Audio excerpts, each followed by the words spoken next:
As I've listened to the stories of thousands of women of all ages, in all kinds of stages, through the years, I've kept their stories locked in the vault of my heart.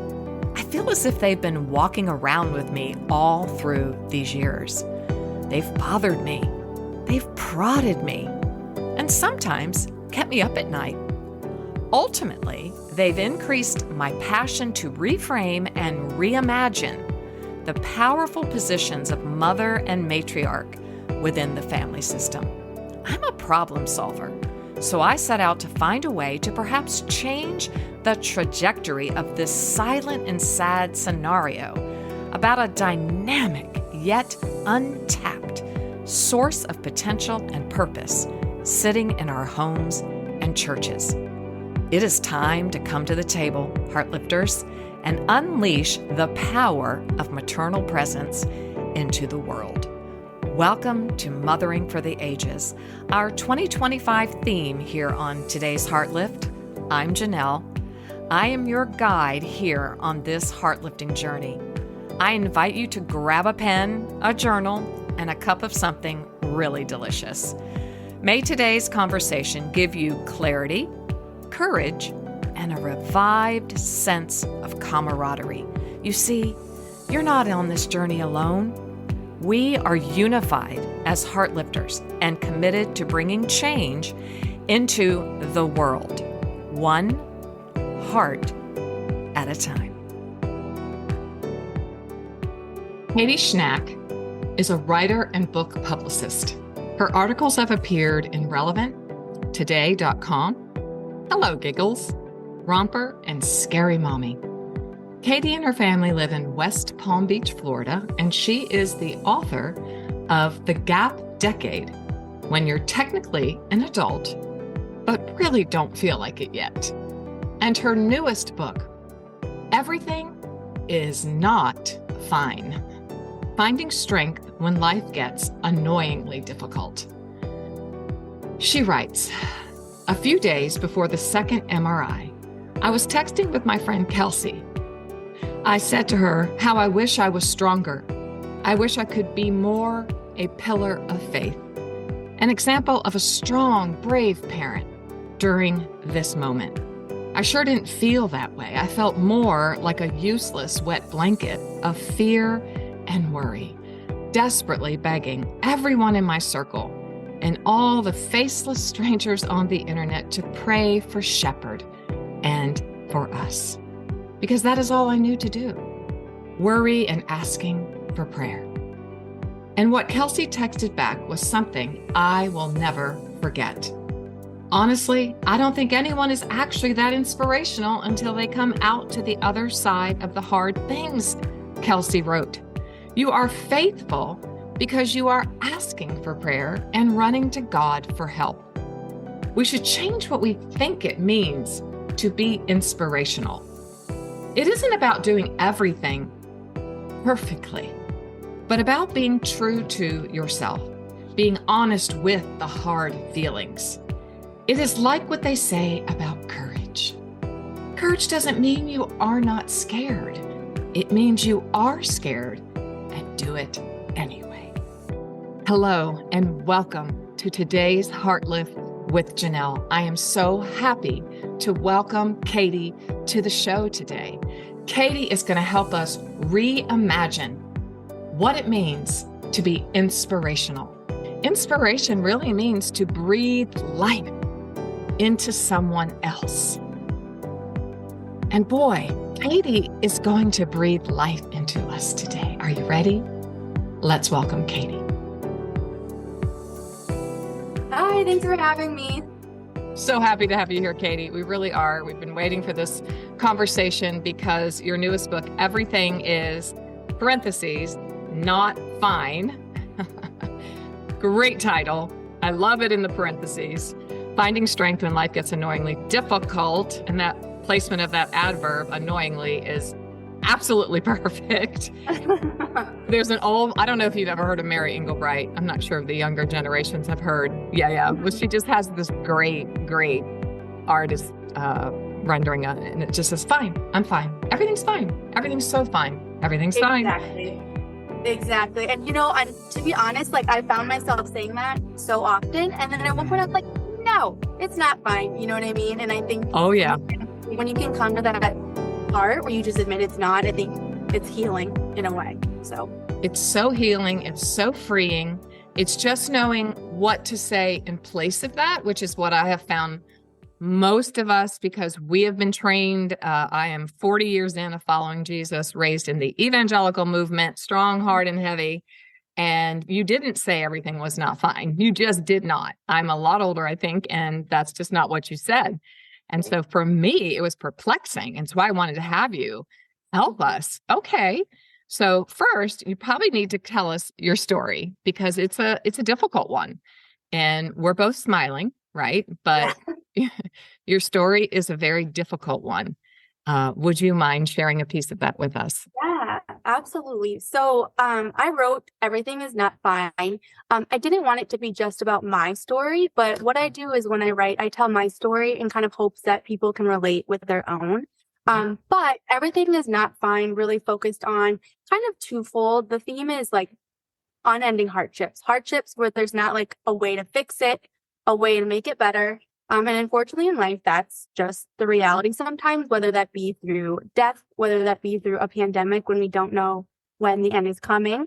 And the other part for me, so my son was diagnosed with a very rare medical condition called bacterial association. I've And never heard of this. Can you I tell us the know, acronym VACRL? I know, I have it underlined, circled. I'm like, I've heard of a it's lot. like, I know. And you know what? I had to like write it down because it's so crazy, but it's like vertebrae, anal, renal, the C is cardiac, I'm not even gonna be able to tell it all. I So will it's do. just I like, will tell everybody, because really, I honestly, know, I think I it wrote could be helpful.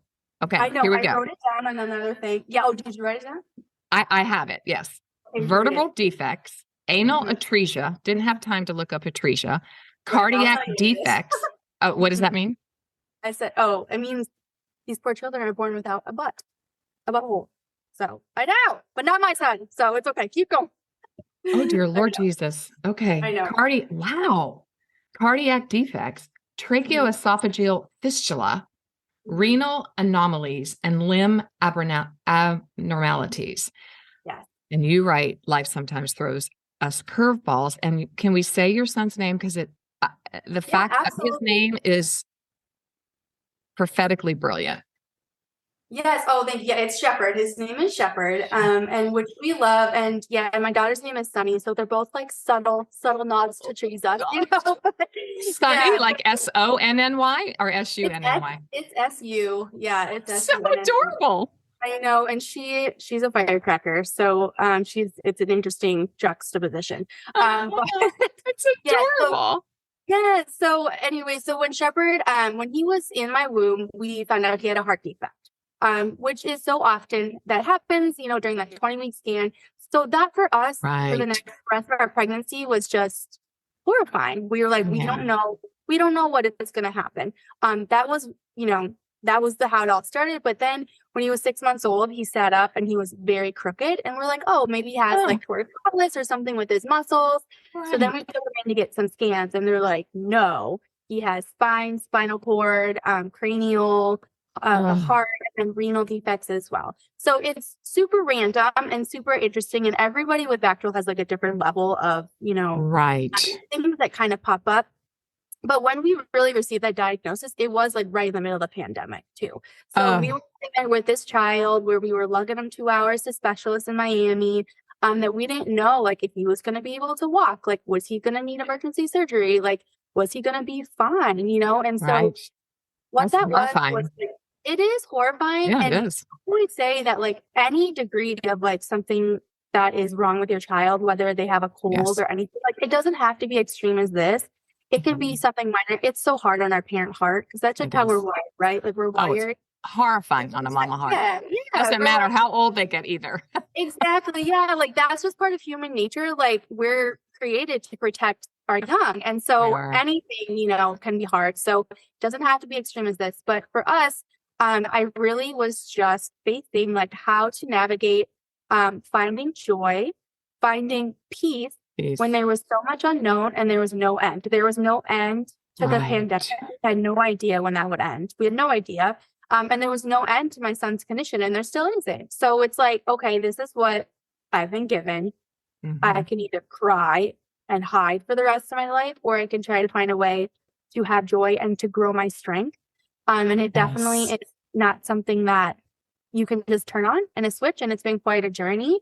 But I just wanted to share my experience with that, because I know so many other people are facing things similar, whether it is just kind of unpacking what we lost during the pandemic, or whether it is a sick child or a job loss or trying to find a spouse or whatever it is. Sometimes things in life are not what we would have chosen for ourselves. So it's just about finding the Lord within that. Yes. Finding that sacred space that you can actually hold. We in this community talk a whole lot about how we have to hold joy and sorrow and integrate it at the same time. I was not taught that. So it's just something very, very near and dear to my heart, that I can be in the midst of trauma, and one of the things that you say is, you had to actually then relive trauma, right? So this is what, trauma is also a new word in our vocabulary the last 20 years, right? And it's a very big buzzword these days, but trauma is just anything that's too big for the emotions are too big for your body to hold. I just love that. It's the simplest definition. And so you have to, you got to figure out, we call it a window of tolerance as well, how to get out of that hyper vigilant state of overwhelm.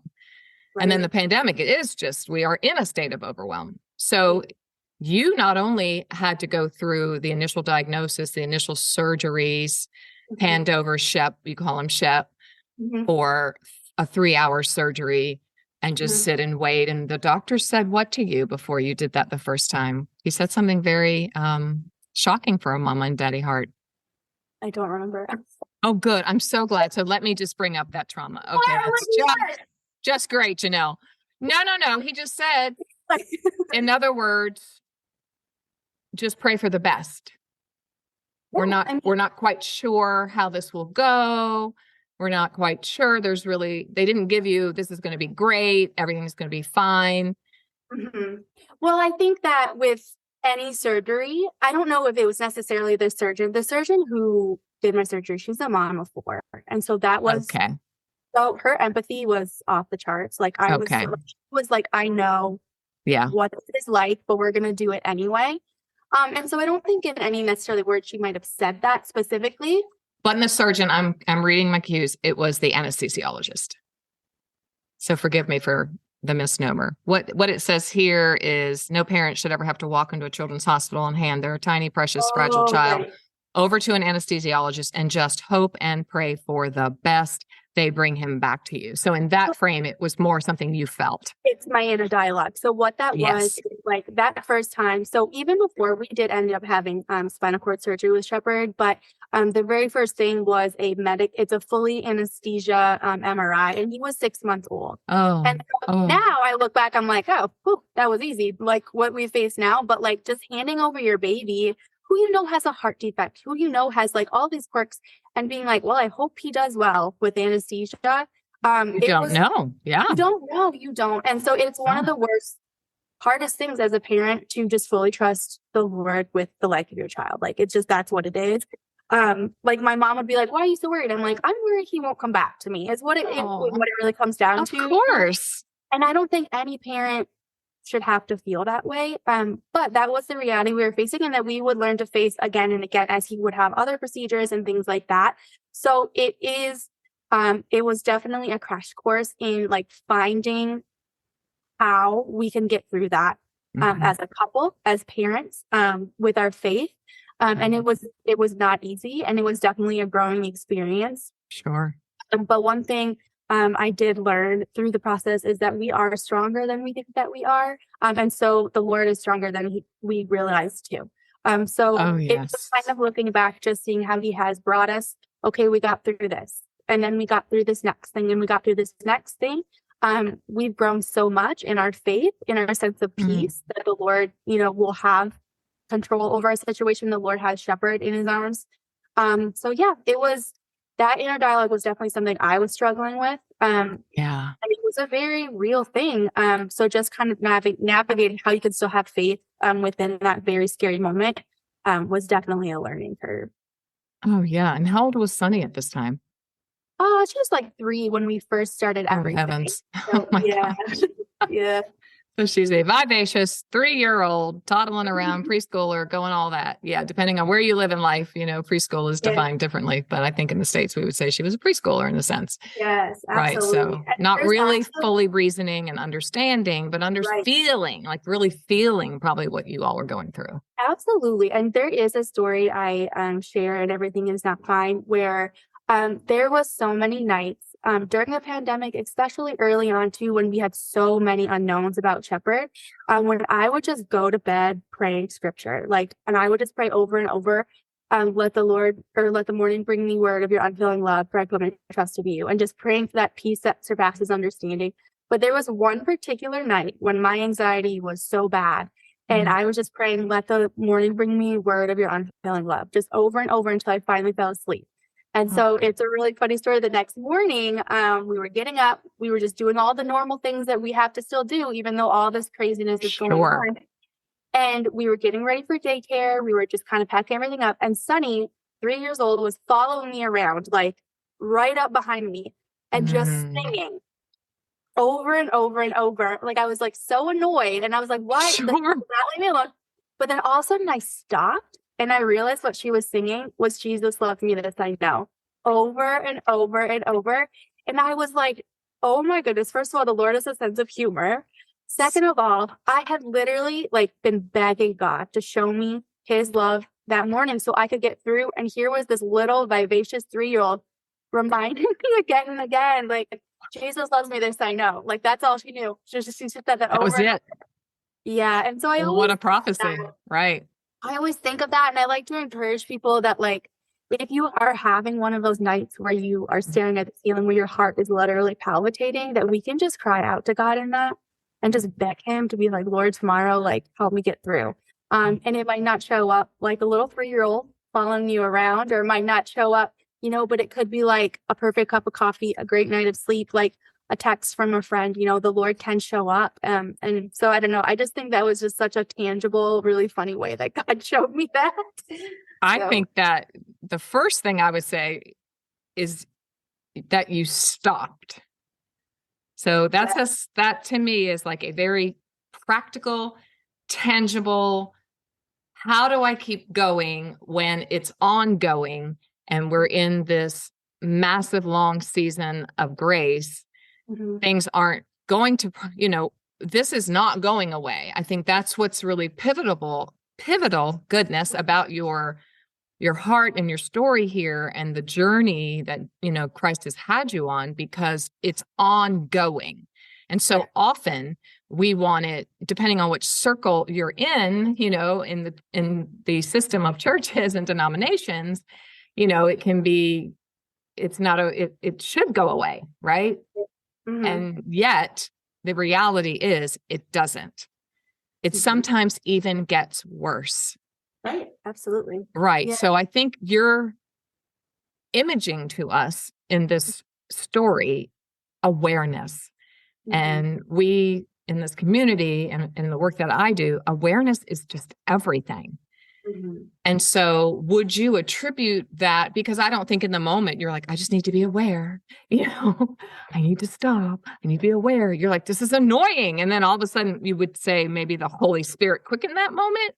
Oh, 100%. Yeah. Like Okay. that was just one of those moments. And I call them like little mini modern day miracles. It's not Yes. like, something like the sea splitting open, but I feel like those are little miracles where you just know in your whole heart and your soul, like, okay, that was the Lord just like very clearly speaking to me. And I think it's so important just to kind of keep our eyes and our hearts open for those.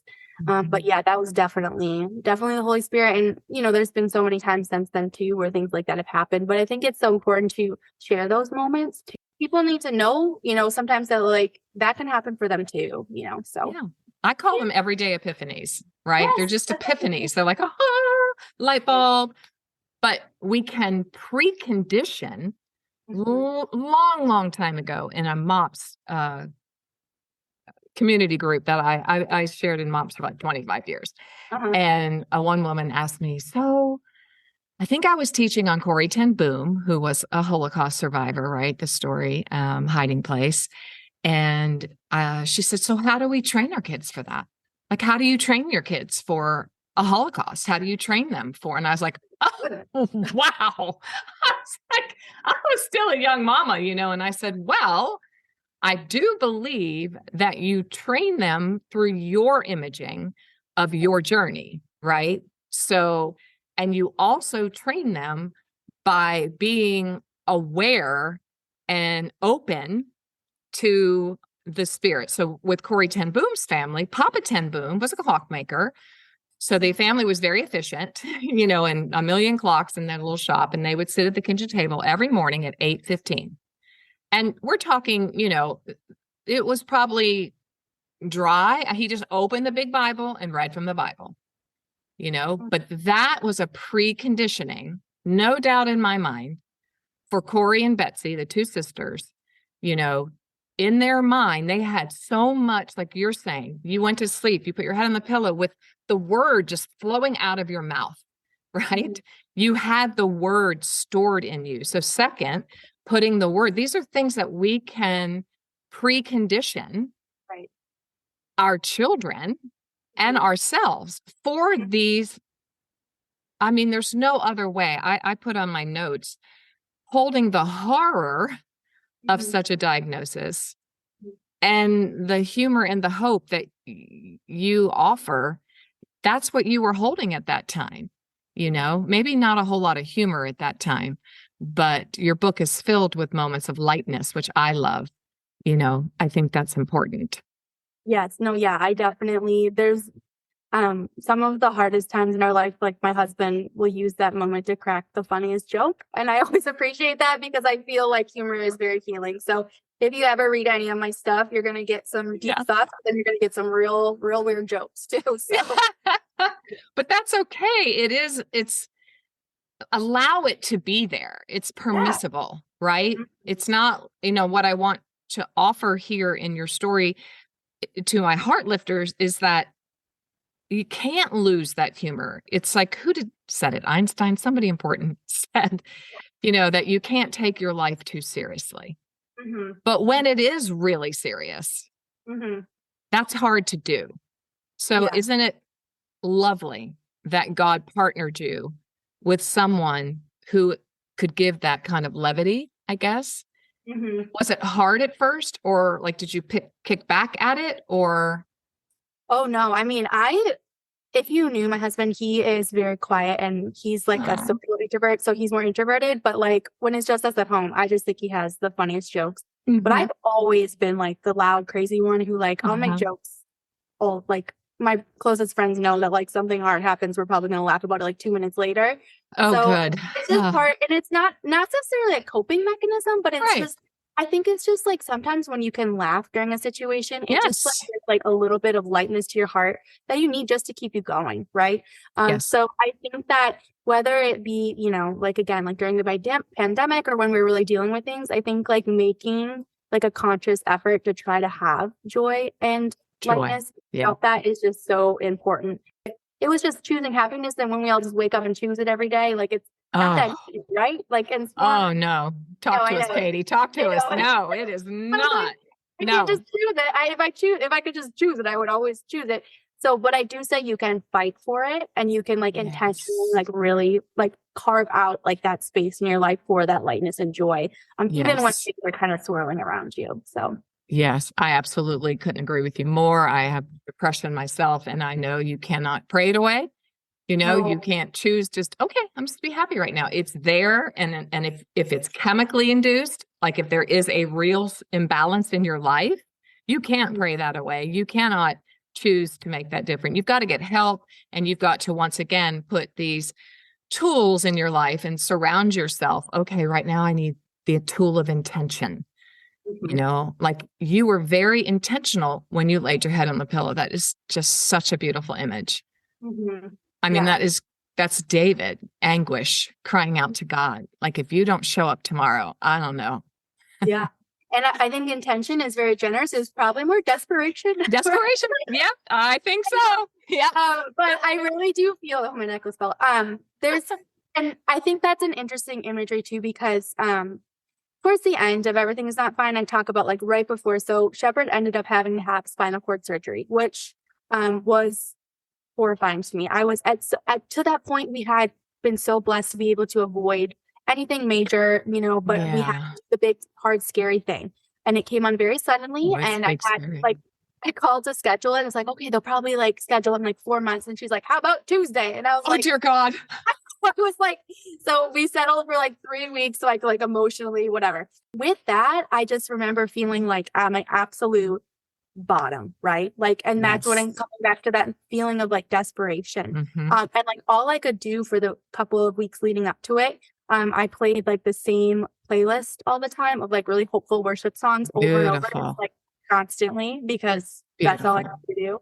I just like had like really intentional time with my family. We tried to have as much fun as we possibly could. But I just remember feeling like at that time, it was the same. Like I was desperate for the Lord to get me through every single day. And what was so beautiful is that he did. And so like, I just remember feeling like I was at the absolute bottom of my bucket. And then that Jesus was like so clearly there with me in that moment. And it's so cool because like now, like when things are calmer or whatever, but life is still life.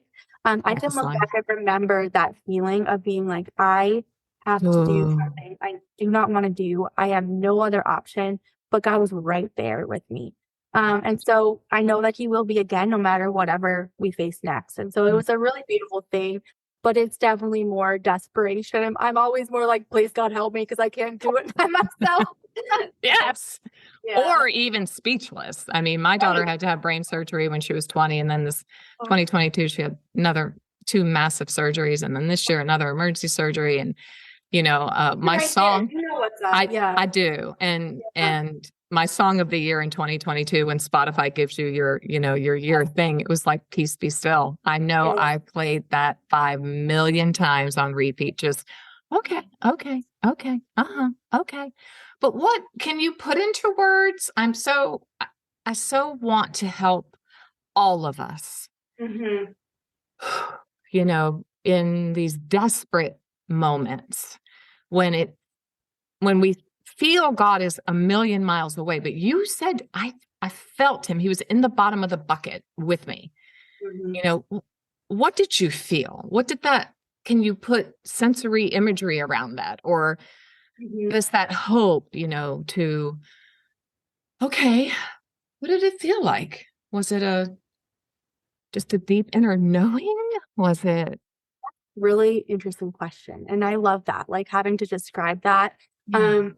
Feel like it was just peace in my heart at a time where there should have been anything but peace, right? Okay. It was just like getting up in the morning and being able to get through the day when I felt like I should have just been hiding under my comforter all day, right? Yes. But many do, though. Many do. Yes. That's why you're here. And there was days, and there was days when I did, but like, just it felt like God was keeping me upright when everything logically in my brain was like, you should be kaput up right now. You should be just on the ground in a puddle of misery. And it was just a really beautiful thing. So that's what it felt like, just kind of like that peace that surpasses understanding, which I love that. And I always am praying that for my friends. I'm praying that no matter what, anyone is coming through, because I felt that peace before. Like you wake up and you're like, I feel okay today and I really shouldn't. You know what I mean? Yes. Yeah. And that's awesome. And I almost feel guilt. Like sometimes I would be like, I shouldn't feel this way. Right. People are going to wonder, like, is she really processing this, or is she just oblivious? And I'm like, but God showed up.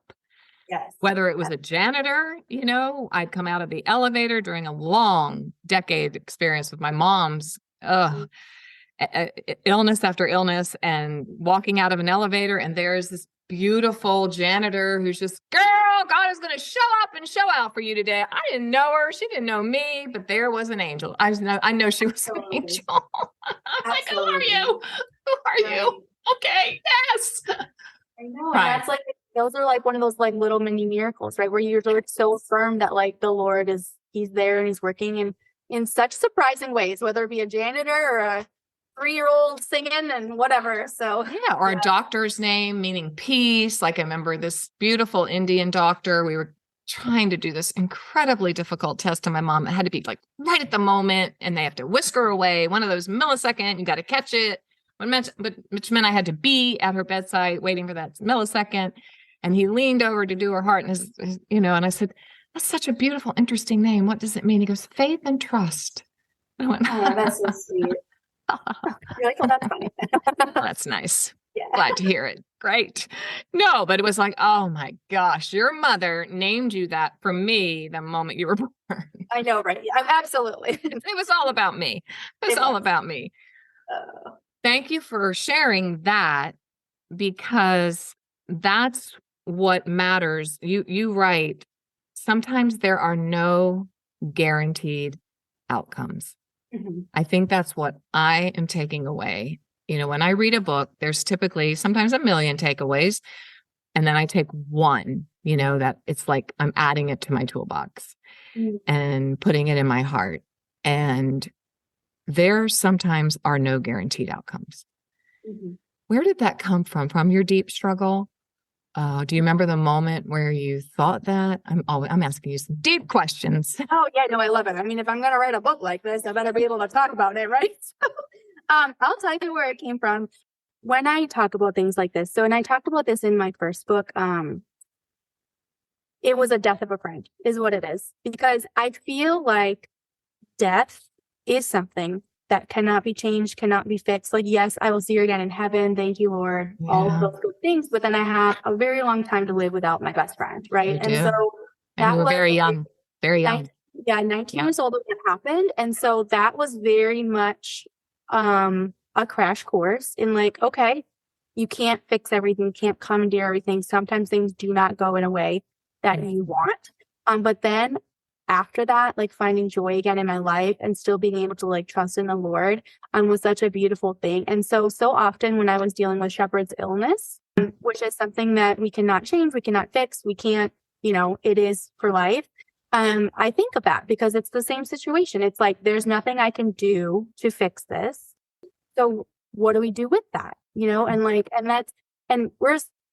I'm so blessed. Like, we're so blessed with Shepherd. Like, he's fine. Like, everything is not fine, but he's fine. So cute. You know what I mean? He's so darling, by the way.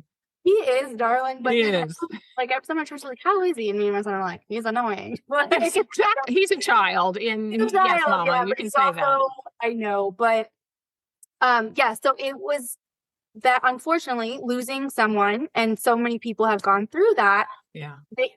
You can't fix that. You can't change that. And so I think that it kind of really places your heart in a different kind of position to be like, okay, so what then? Right. And so with Shepherd too, it's like, we can't change this. We can't fix this. This is not what we would have planned for our son. We don't, and because that's a death of a dream then too, right? So anytime you get a diagnosis with a child, it involves a death of a parental dream. We all have our dreams, whether we admit it or not, they're there. And we have our hopes, what our family will look like, what our family will go hiking, we'll do this, whatever our family's involved in. Yeah. And this affects Sunny too. It's a big deal, Yes, it does. And that's something I think as she gets older too, like I'm really praying through, because she's so much more aware now. Like, I'll always buy her like a gift at the hospital too. Like, right. like like that. Like, that's where we're at. She's 7. But I like you saying that because so many times when we have found a diagnosis or like we've realized that, okay, so now this summer we're going to have to do kidney surgery.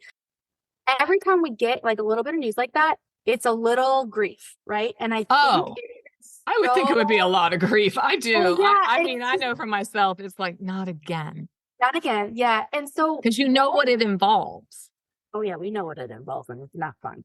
But what my husband Kyle and I think that we've really kind of gotten to this good rhythm of like, let's say we go to his, urologist and he's like, okay, you need to have the surgery, we know to leave the space for the next couple of days to grieve. We're just going to be sad. Good. You know what I mean? Good. And so we just like, and I think it's important for people like when they're facing something that is hard, just take the time to feel those feelings. Thank you. It will get a little bit lighter in a couple of days, but it's just been like with every little thing, we just have been very intentional about taking that time to grieve. Sometimes it's 24 hours, sometimes it's like a week, depending on what it is. Yeah. But I think kind of just processing through and feeling those is so important. I also talk about in Everything Is Not Fine how I started boxing with my friend, and it was that's fabulous. Well, it was like it was like a week. Get it out. Yeah. Yes. But it was during that when I realized that like there was so much from the first couple of years of Shepard's life I hadn't grieved and I hadn't processed. And when I was literally punching that punching bag, I was like, oh my, like I got stuff. Right. And so now like I know that like if you don't let it out, it's just gonna fester. And so I think it's just important for everyone to give themselves space to feel those feelings a little bit, even though it's not fun. But if you feel them, you can stand up a little bit stronger afterwards. So, and it was honestly surprising. And since then too, I've heard like it's called like a stress cycle, and you need to close the stress cycle. Like, I'm not a scientist or anything like that, but that's kind of what it is. It's like your body goes into fight or flight. And you have to kind of complete that cycle so you can kind of go back to like your baseline level of like balance. And I realized that after boxing and all that so many stress cycles were still left open. So I think I'm very intuitive and very empathic. So I feel things very deeply. And if I don't get it out of my system, so I'm so appreciative that you just imaged that for us and gave us another reminder of how critical that tool is to, even in the times when you are feeling the most depressed or the most vexed or anguished. This is lament that you're feeling. This is deep. It's somehow either I was going to ask you too, like an accountability partner. Do you have, I'm sure, boy, get it out, Janelle. The community effect for you. Did you have, how did that play into your journey? That is such a lovely question. So I am super grateful to have a lovely church community. And it basically comes down to a group text message chat with other moms. Yes. There's like probably like 10 of us on there right now. Beautiful. And it's literally like every other text, like pray for me. Like not for me, from everybody. But like those ladies, like if I'm having a day when I'm waking up and I'm like, a lot of times now, like you went back to trauma, like I really do think that I have some medical trauma just from everything we've been through. So like, I have no doubt. Even if he has like the most boring appointment coming up, like I'm like, oh no, you know what I mean? Like, I know exactly what you mean. Yeah. So whatever. So I pray or I text my friends. I'm like, girls, like we have this appointment. My heart is like all over the place. Just pray, and I think, and they do, and we do for each other, and I do for them for certain things too. So I think having people like that where you can be super honest and open with your feelings is just so important.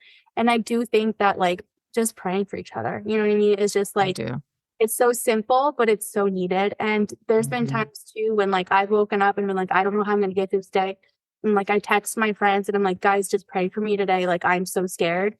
And things go better than I thought. And like, I do feel stronger and like lighter. And so, and I do feel like that's the Lord working through their prayers too.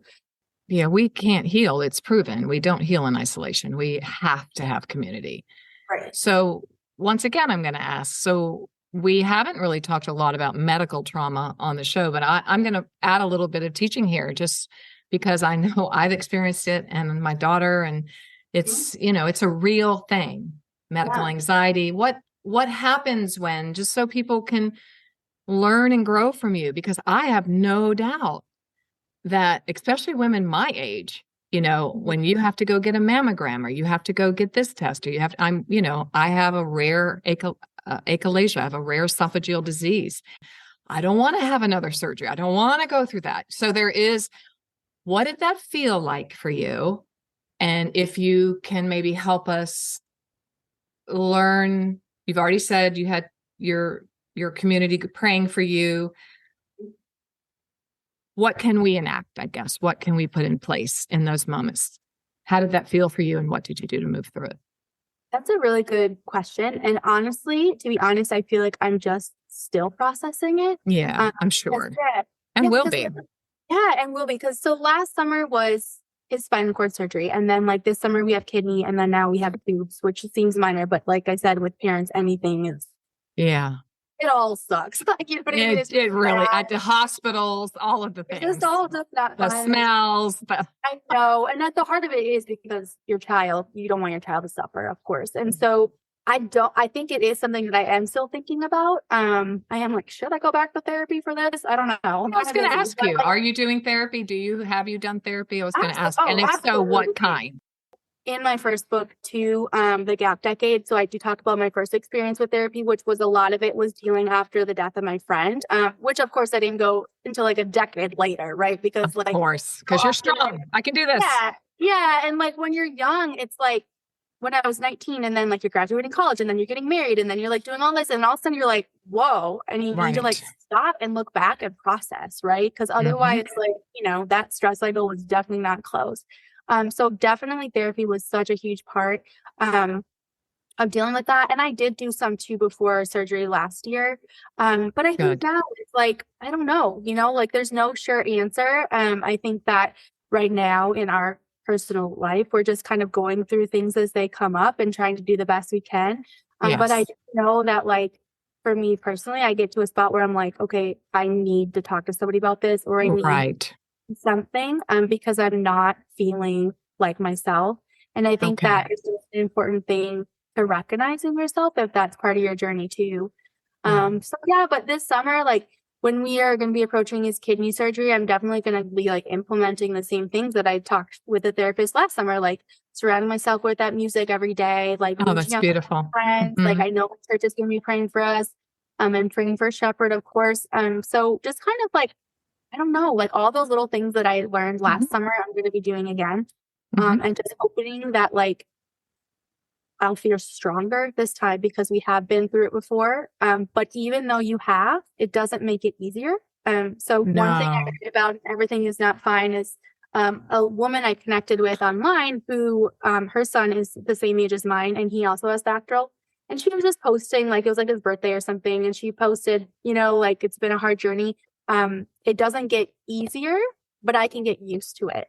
And I thought that was really profound because I'm like, you're right. Like, it's not going to get easier for me as a mom to take my son to the hospital and check him in and put him in the gown. Like, it's not ever going to get easier, but I can get more used to it and I can get stronger so I can be stronger for him. That's it. You know what I mean? It's still going to hurt. Yes. It's still going to suck, but I can do it. So.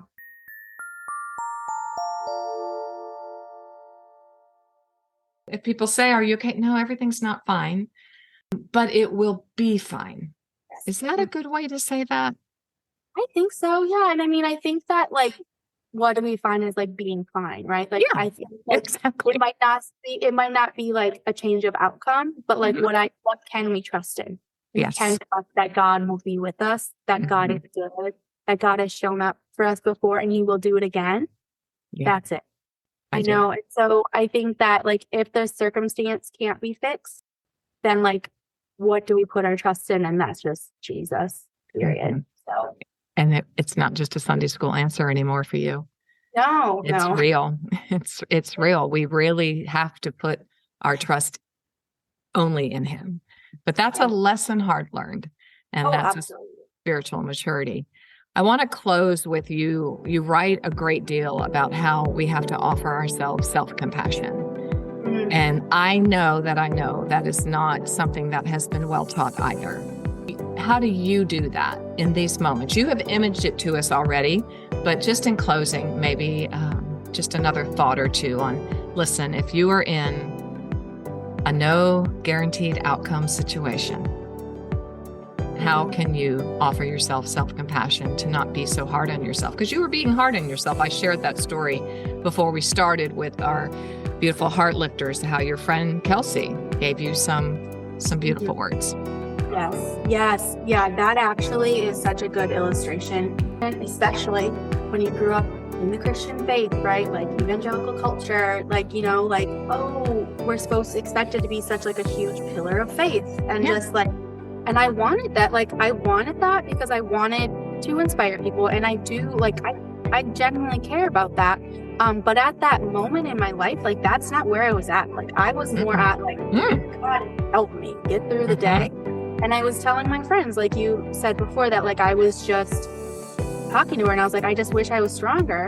And she goes, maybe this is strong when you have to fully like lean on God, you know, like that takes strength too, right? And so like if that's where you're at, that's where you're at. Like now as we approach this next surgery, like I do feel like I'll probably be able to stand up a little bit stronger. I'll be less weepy, like whatever, because like we've grown so much over the past year. But I think that just knowing that like you're so relying on the Lord, like is strong in itself. And so, you know, like I think I've been really conscious about trying to shed off any of these like things we're supposed to feel or what we learned growing up. When, like you mentioned depression before, I also had depression and anxiety. And so I had to unlearn that, like, if I take medicine, that doesn't mean I'm not fully trusting in the Lord. Lord have mercy. Absolutely not. And that was a lesson I learned in my 20s, but like... I was in my 40s and they had told me in my 20s. So that's how strong that message of you shouldn't take that, right? I know, but like, thank God that medicine, thank God, you know, that I can feel like myself again when... Thank you know, God. So it's kind of like having to unlearn some of those thoughts that we've been taught in Christian culture, especially, and just like looking to the Lord and how He treats us, like what He says about us in the Bible. You know what I mean? And just like trying to like remind yourself of that, that He's not asking us to struggle and strive and do all these things. He's just asking for us to like give our heart to Him fully and trust Him fully. And He'll wrap His arms around you. And if that's like where you're at in that moment, great, you know what I mean? So yeah, it's unlearning bad things that we've taught to ourselves before, and it's never like easy just to shut that off. It's always empowering, but it's not easy. That's what I say. It's never easy. For me, it's not easy. You know, it's my retraining and my unlearning. I'm so happy you said unlearning, because that is such a huge facet of what we have to do. We have to unlearn that I always say strength has many faces.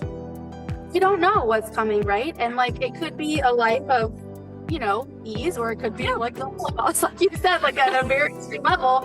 But that is like what can you control, and that's it. Right? Yeah. There's a beautiful new show on National Geographic. I'll just give it a little plug. I don't get anything from it, but it's called A Small Light. And it's the story of Anne Frank, but it's told from Miep, M-I-E-P's perspective, because Miep was the one that hid the Frank family. Yes. Oh, okay, yes. So Anne's just like a very small, just not at all from her perspective, but to see it from Miep's perspective and the risk that they had to take of hiding the Jews. So once again, it's just really fresh in my mind, and it's told so well. And I've read the book about Miep too, that, you know, wow, all of us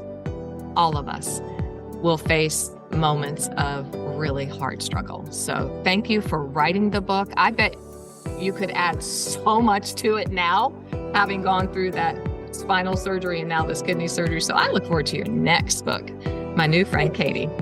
Thank you. Thank you so much for being here. Thanks for having me. Thanks for listening today, Heartlifter. Be sure to meet me over on Substack at Heartlift Central, or on Instagram at Janelle Reardon, where we will keep this conversation going. We'll talk more about self-compassion, about inner dialogue, about medical anxiety and trauma, and about the stress cycle. Katie Schnack brought out so many beautiful things for us to think about as we are moving through these trying, difficult days in our world. Until next time.